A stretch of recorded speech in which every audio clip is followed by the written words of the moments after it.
25절에서 30절을 교독을 하겠습니다. 마태복음 11장 25절 30절입니다. 그때 예수께서 대답하여 이르시되 천지의 주제이신 아버지여, 이것을 지혜롭고 슬기 있는 자들에게는 숨기시고 어린아이들에게는 나타내심을 감사하나이다. 내 아버지께서 모든 것을 내게 주셨으니 아버지 외에는 아들을 아는 자가 없고 아들과 또 아들의 소원대로 계시를 받은 자 외에는 아버지를 아는 자가 없느니라.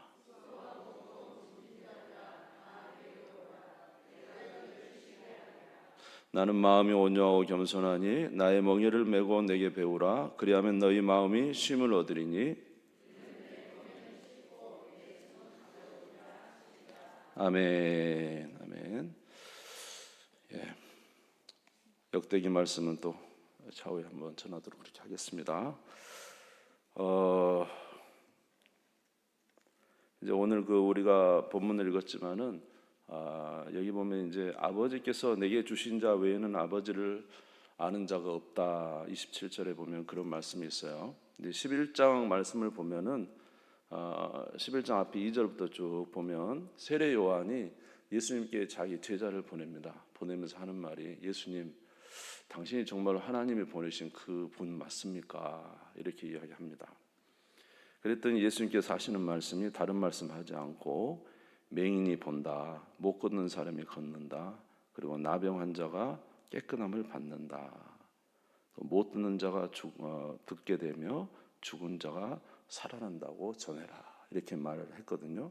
이제 이게 뭐냐면 예언서에 보면은 이제 너희 하나님이 오시리니, 너희 다른 말로 하면 너희 메시아가 올 것이니 그가 오면 이런 일들을 할 것이라는 내용이 되어 있거든요. 이게 그냥 예수님의 사역을 말하는 게 아니고 그것이 바로 하나님이 보내신 그리스도의 그 외형적인 모습인 것입니다. 병자를 고치고 못 듣는 자 듣게 하고 못 걷는 자 걷게 하고 죽은 자 살리고, 그것이 이제 그리스도의 표상이 되는 것이고요. 예수님도 그렇게 말씀하셨죠. 너희가 나를 믿지 못할지라도 내 말은 믿지 않지만 내가 행하는 그 일은 믿어라, 이렇게 말씀하셨거든요.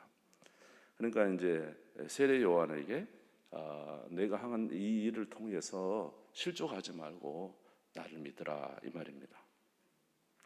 그러니까 예수님을 믿는 게 굉장히 중요한데 아무나 믿을 수 없는 것이죠.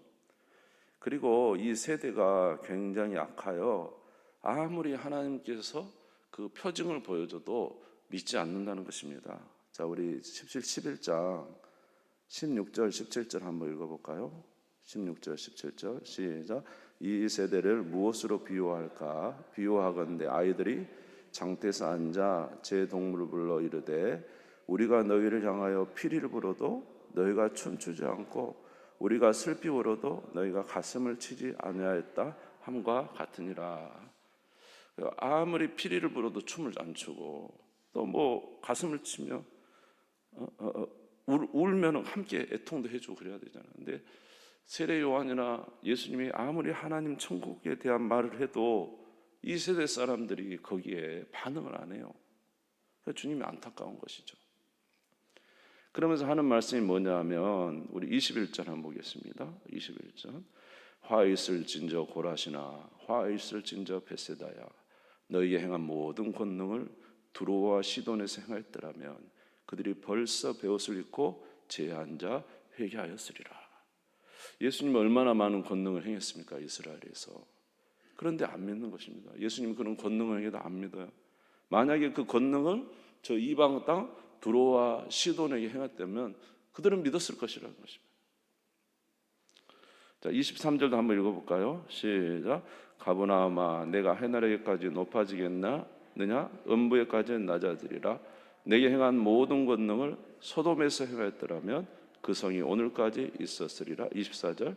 내가 너희에게로는 심판날에 소돔 땅이 너희보다 견디기 쉬우리라. 아멘. 그러니까 만약에 가버나움, 갈릴리 가버나움에서 행한 그 일들을 만약 소돔에서 행했다면 소돔 사람들도 회개하였을 것이다. 근데 이런 심판을 어떻게 하겠느냐? 그러니까 아무나 주께로 올 수가 없다. 그래서 이제 하나님의 은혜가 아니고는 안 된다, 이런 말씀을 하시면서, 그러나 그들 중에 누구를 믿고 예수를 믿고 하나님께 돌아온 자에게는 이런 은혜가 있다고 말씀하십니다. 자, 28절 30절 읽겠습니다. 시작. 수고하고 무거운 짐진 자들아 다 내게로 오라. 내가 너희를 쉬게 하리라. 나는 마음이 온유하고 겸손하니 나의 멍에를 메고 내게 배우라. 그리하면 너희 마음이 쉼을 얻으리니 이는 내 멍에는 쉽고 내 짐은 가벼움이라 하시니라. 아멘. 그러니까 이제 잘 돌아오지 않는데 돌아오는 자들에게는 무슨 은혜가 있느냐? 수고하고 무거운 짐진 자들아 다 내게로 오라. 내가 너희 그리스도다. 내가 너희를 쉬게 하기 위해서 왔다. 아멘. 예수님이 이런 말씀을 해 주시는 것입니다. 여러분, 우리의 인생은 주님이 없는 삶은 그 자체가 수고입니다. 주님이 계신다면 우리는 우리의 짐을 그에게 맡길 수가 있는 것이죠. 아멘. 근데 이 세상 사람들이 왜 이렇게 힘듭니까? 주님이 안 계세요. 맡길 분이 없는 거예요. 모든 걸 누가 다 책임을 져야 돼요? 내가 다 책임을 져야 돼요. 누가복음 4장 18절에서 21절에 보면은 주의 성령이 내게 임하셨으니 가난한 자에게 복음을 전하게 하시려고 나를 가난한 자에게 보내서 포로된 자에게 자유를, 눈먼 자에게 다시 보게 함을, 눌린 자를 자유롭게 하고 은혜를 전파하려 하나님께서 나를 보내셨다. 이사야서를 펼치면서 예수님 말씀하셨는데 말하기를 이 말이 오늘 너희 귀에 응하였다. 아멘. 포로된 자에게 자유를 주고 눈먼 자를 다시 보게 하고 눌린 자를 자유롭게 하기 위해서 예수님이 오셨다. 오늘 여기 말 똑같은 말이에요. 수고하고 무거운 짐 자들아 다 내게로 오라. 내가 너희를 쉬게 하리라. 주님이 쉬게 하기 위해서 오셨다는 거죠. 도대체 주님이 우리의 어떤 부분을 쉬게 하러 오셨습니까? 첫 번째로는 우리의 모든 죄 책에서 우리에게 자유를 주셨습니다. 우리는 죄에 억압되어 있죠. 우리는 여러분 과거에 우리가 지은 죄, 또 우리 안에 또 특별히 마음의 한 구석에 가장 웅크리고 있는 그런 죄들이 있을 수 있어요. 그래서 거기서 자유를 못 누리는 거죠. 그러나 누구 안에 오는 자는, 예수 안에 온 자는 다 용서받아요. 죄 씻음을 받는다. 그러니까 우리의 실수에 대한 안타까움이 있지만 죄에 대한 죄책, 하나님의 형벌이 없어요. 그 형벌을 다 누가 받았습니까? 예수님이 다 받았기 때문에. 할렐루야. 그 죄에 대한 책벌이 저희들에게 사라졌잖아요. 그러니까 죄에서 우리를 자유롭게 하기 위해서 오셨고, 아멘. 그 다음에 율법에서 우리를 자유롭게 하기 위해서, 우리 뭐 읽었지만 로마서 7장 4절 줄 수 있는가 모르겠네요. 한번 보세요. 그러므로 내 형제들아 너희가 그리스도의 몸으로 말미암아 뭐에 대해서? 율법에 대하여 죽임을 당하였으니 이는 다르니 곧 죽은 자 가운데 살아나신 이 가서 우리가 하나님을 위하여 열매를 맺게 하려 합니다. 뭐에서? 율법의 저주에서 자유로워졌다는 거예요. 근데 이걸 잘못 이해해서 그러면 율법은 상관없으니까 하나님 말씀 상관, 그게 아니라 우리를 정죄하는 율법의 그 정죄의 직분이, 율법이 우리에게서는 효력을 나타내지 못한다는 거예요. 무슨 말 이해되시죠? 그러나 우리는 뭘 따라 살아야 돼요? 하나님의 말씀을 따라 사는 거 당연한 거죠. 이제 뭐가 됐으니까? 하나님의 자녀가 됐으니까 옳게 살기 위해서 하나님 말씀을 읽고 그 말씀대로 따라 사는 건 당연한 것이죠. 그러나 율법의 저주, 율법에 우리를 쏘아대는 그 율법의 저주에서 예수님은 우리를 쉬게 해주신 거예요. 할렐루야. 세 번째로는 우리의 삶의 문제에서 예수님은 자유를 주기 위해서 오셨습니다. 우리의 삶의 문제, 얼마나 많은 문제가 있습니까? 우리의 앞날에 대한 걱정, 염려, 근심 얼마나 많습니까? 여러분, 앞날에 근심이 너무 많죠. 그래서 누가복음에도 말하기는 너희는 조심하라 그랬어요. 왜? 술 취한가? 방탕한가? 뭐라고요? 생활의 염려로 마음이 둔하여진다. 그러니까 우리가 앞날에 대한 두려움, 질병에 대한 두려움, 자녀에 대한 걱정, 앞날에 사는 수많은 것. 여기 보니까 여기도 뭐 얼굴에 짐이 한가득이네요. 얼굴에 짐이 많이 가져왔어요. 아무리 열심히 해도 잘 되지 않고 우리의 삶에 압박이 정말로 많아요. 참 무거운 짐이 너무 많죠. 우리 해내야만 하고, 그렇잖아요. 돈을 벌어야만 하고, 자녀를 키워야만 하고, 앞날을 잘 조성해서 우리의 삶을 영위해 가야 되는 그 모든 수고로움이 우리 안에 가득 있어요. 근데 바로 이런 우리 예수님이 오신 것은 그저 우리의 죄 문제를 해결하고 율법의 저주에서 우리를 풀어줄 뿐만 아니라, 예수님이 오신 것은 우리에게 뭘 주기 위해서였다고? 수고하고 무거운 짐진 자들아 다 내게로 오라. 뭐 하기 위해서? 너희를 쉬게 하기 위해서 오셨다니까요. 예수 믿는 자에게는 쉼이 있다니까요. 아멘. 그러니까 신앙이 그저 우리의 어떤 죄의 문제가 아니라, 예수님은 주 예수를 믿으라 그래야만 너와 내 집이 구원을 받으리라. 이 말이 그저 우리의 죄 용서받고 천국 가는 게 아니라 우리의 삶에서 하나님의 구원과 우리를 도와주신 은혜와 생기와 삶을 주기 위해서 예수님이 오신 거예요. 아멘. 그러니까 오라 이 말, 오라 내가 쉬게 해주겠다. 우리 인간관계의 문제가 얼마나 많습니까? 그러나 여러분, 예수님 진짜 믿으면요, 인간관계도 해결이 돼요. 왜냐하면 주님은 사랑이시기 때문에 그 사랑으로 살아갈 수가 있습니다. 그런데 여러분, 주님이 없는 분은 마음을 다하고 뜻을 다하고 힘을 다해서 주를 사랑하지 않는 사람은 이웃 사랑을 못하는 것이죠. 왜냐하면 주님으로부터 사랑을 받아야 우리도 사랑을 할 수 있는 거니까. 그러니까 주님은 이웃과의 관계, 그러니까 이 모든 게 사실은 죄에서 온 거 아니에요? 인간관계의 문제, 우리의 모든 뭐예요? 먹고 사는 문제, 자녀의 문제, 수많은 염려, 그것이 다 어디서 온 거예요? 아담과 하와 때 하나님께 범죄함으로 인간 안에 뭐가 들어오니까? 죄가 들어오는, 그때부터 일어난 모든 문제를 해결하기 위해서 예수님이 오셨다고요. 할렐루야. 뿐만 아니라 우리의 죽음의 문제를 해결하셨죠. 심판의 문제를 해결하셨죠. 여러분, 예수 믿고 심판에서 자유로운 거 얼마나 좋습니까? 그러니까 야, 지옥 걱정을 안 해도 되잖아요, 여러분. 예? 지옥 걱정을 안 해도 되잖아요. 얼마나 감사해요, 여러분. 그러니까 예수 믿는 사람은 얼굴에 웃음이 있는 것은 적어도 천국이니까. 그래서 예수님이 오신 것은 우리에게 은혜를 베풀어 주기 위해서 오셨다는 것이죠. 그러니까 우리는 누구에게 감사해야 돼요? 예수 그리스도께 감사해야 돼요. 할렐루야. 그러면 우리가 어떻게 하면 쉼을 얻을 수 있느냐? 우리 28절을 한번 읽겠습니다. 28절 시작. 수고하고 무거운 짐진 자들아 다 내게로 오라. 내가 너희를 쉬게 하리라. 우리는 주님을 끌고 우리 문제를 향해서 가죠. 주님, 내 문제를 해결해 주세요. 근데 주님 뭐라 그러고요? 와라. 누구에게로? 내게로 오라. 주님께로 오라는 것이죠. 주님께로 가라는 것입니다. 아멘. 주님께 가시기 바랍니다. 주님을 만나시기 바랍니다. 예? 그럴 때 주님이 우리에게 역사해 주시는 거죠. 예수님은 선한 목자예요. 여러분, 예수님이 진짜 선한 목자라는 사실 우리가 믿어야 되거든요. 예수님은 따라서 볼까요? 길이요, 진리요, 생명인 걸 믿습니까? 진짜 믿어요? 그럼 그분을 의지해야 되잖아요. 그분에게 가야 되잖아요. 그분을 의지해야 되잖아요. 근데 우리는 예수님이 참 길이요 진리요 생명이라는 사실을 잘 믿지 못해요. 저도 그래요.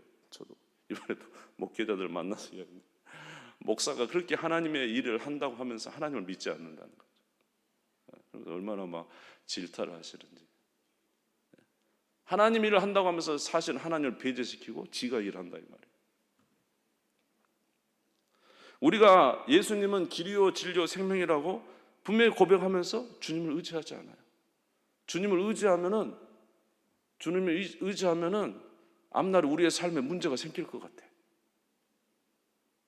주님을 의지하면 앞날에 우리의 삶을 주님이 우리에게 은혜를 베풀어 주시지 않을 것 같아요. 막 가정에 문제, 뭐 재정적인 문제가 생길 것 같고, 자녀를 잘 못 키울 것 같고, 나의 사업과 직장을 주님께 맡기지 못해. 왜냐하면 주님이 뜻대로 하면 안 될 것 같으니까. 그래서 사실은 입으로는 주여 주여 하면서 주님을 잘 믿지 않는다는 거예요. 그러니까 뭐가 없죠? 쉼이 없잖아요. 쉼이. 주님을 믿어야 되잖아요. 믿을 때 쉼이 오는 거잖아요. 그래서 히브리서 11장 6절에 뭐라고 말씀하셨습니까? 히브리서 11장 6절 한번 볼까요? 믿음이 없이는 하나님을 기쁘시게 할 수 없나니 하나님께 나아가는 자는 반드시 그가 계신 것과 자기를 찾는 자들에게 뭘 주시는? 상 주시심을 믿어야 되잖아요. 근데 우리가 그렇잖아요. 정말 주님을 믿는다고 하면 믿으면 주님을 의지해야 되잖아요. 근데 저 의지는 잘 안 하잖아요. 열심을 내지. 주여, 우리가 열심 내니까 복 주세요. 이렇게. 예. 그래서 믿어야 됩니다. 성경에 보면은 어쩔 때 하나님이 기적을 일으키죠. 믿을 때 기적이 일어나죠. 베드로에게 깊은 곳에 가서 그물을 던지라 할 때, 아우, 내 생각은 도저히 이치가 안 맞지만 선생님 말씀이니까 내가 그렇게 하겠습니다 하고 깊은 곳에 그물을 던지니까 기적이 일어나죠. 요단강을 가서 밟으라 할 때, 어떻게 밟는다고 그게 물이 멈춰섭니까? 주님의 말씀이니까 순종하니까 기적이 일어나잖아요. 이스라엘 백성들이 출애굽할 때 아무것도 가진 게 없어요. 세상에 먹을 것이 없어서 그 누룩 없는 그 떡을 들고 어깨에다 들쳐매고 출발했어요. 광야를 말입니다. 죽으려고 작정한 거죠. 거기 물이 있어요. 음식이 있어요. 누가 돌봐줘요. 아무것도 없잖아요. 근데 누구만 의지하고? 하나님만 의지하고 출발했잖아요. 근데 40년 동안 너희 신이 닳지 않고 먹을 것이 끊이지 않고 네 입은 옷이 헤어지지 않고 내가 너희를 이끌었다. 독수리가 날개에 얻고 날아간 것처럼 너희를 인도했다. 그렇게 말씀을 하셨잖아요. 그러니까 여기 수고하고 무거운 짐진 자들아 다 내게로 오라. 근데 여러분, 저와 여러분이 쉼을 얻지 못하는 것은 주님께 맡기지 못하기 때문에.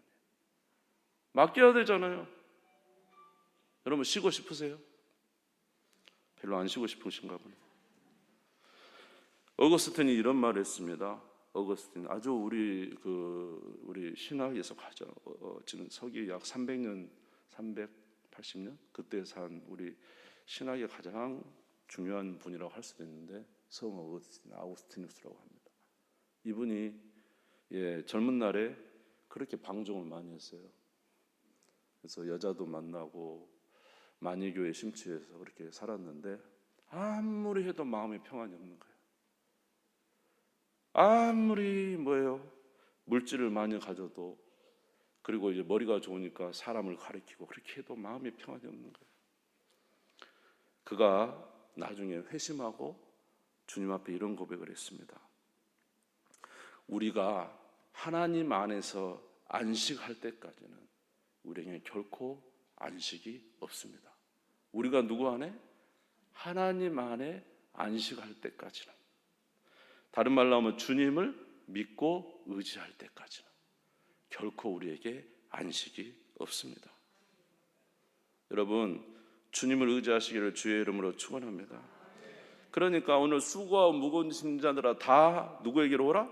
내게로 오라. 내가 너희를 쉬게 하리라. 먼저 주께로 가려면 주에 대한 믿음이 있어야 되잖아요. 우리 하나님이 좋으신 분이고 우리를 인도하실 분이고 우리에게 은혜 베푸실 분이라는 걸 믿어야 되잖아요. 그러니까 믿음이 오는 일에 우리가 힘써야 된다니까. 들음이 없이는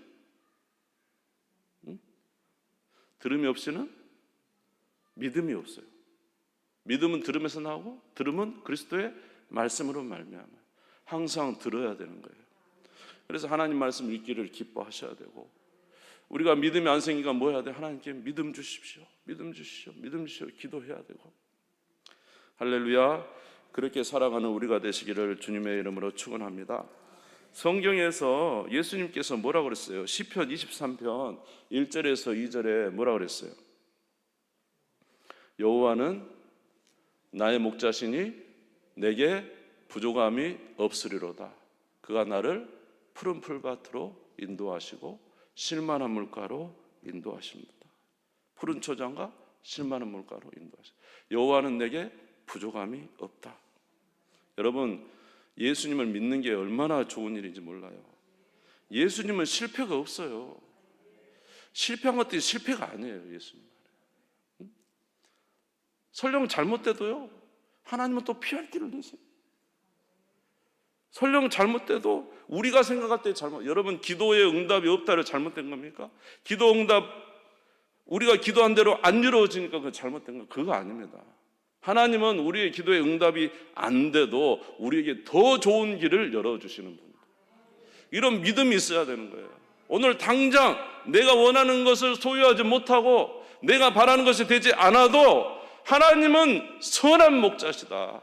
나를 인도하시는 분이시다. 그분 따라가면은 정말로 복되다. 내 영혼이 쉼을 얻고 내 삶이 쉼을 얻고 그렇게 살아갈 것이다. 이 믿음을 가지고 잘 되든 못 되든 우리 예수님을 쫓아가는 사람, 그 사람은 푸른 초장 잔잔한 물가로 인도함을 받는 거죠. 이 믿음이 오니까 너무 좋더라고요, 여러분. 예전에는 저도 그랬거든요. 하나님 이거 해 주셔야 돼요. 이거 이루어 주셔야 돼요. 왜 안 이루어 주세요? 다 그렇게 하고 했는데 나중에는 보니까 내가요. 그러니까 하나님이 목적이 돼야 되는데 하나님이 주는 것이 목적이 됐어. 그러니까 이거에 항상 신앙이 흔들리죠. 진정한 안식은 없습니다. 수고하고 무거운 짐진 자는 어떻게 와요? 내게로 오라. 누구에게? 주님께로 가는 것이 쉼이에요. 여러분, 양은 뭐가 있어야 돼요? 목자가 있어야 돼요. 목자가 없는 양처럼 불쌍한 게 없는 거예요. 여러분, 예수님이 우리의 구세주시고 우리의 구원자이신 것을 믿으시기를 주의 이름으로 축원합니다. 그런데 제자의 삶은 뭐냐면 누가복음 9장 23절이에요.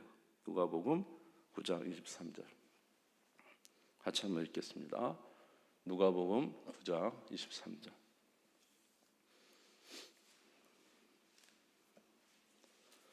누가복음 9장 23절. 제자도 아시죠? 같이 한번 제가 읽어드릴게요.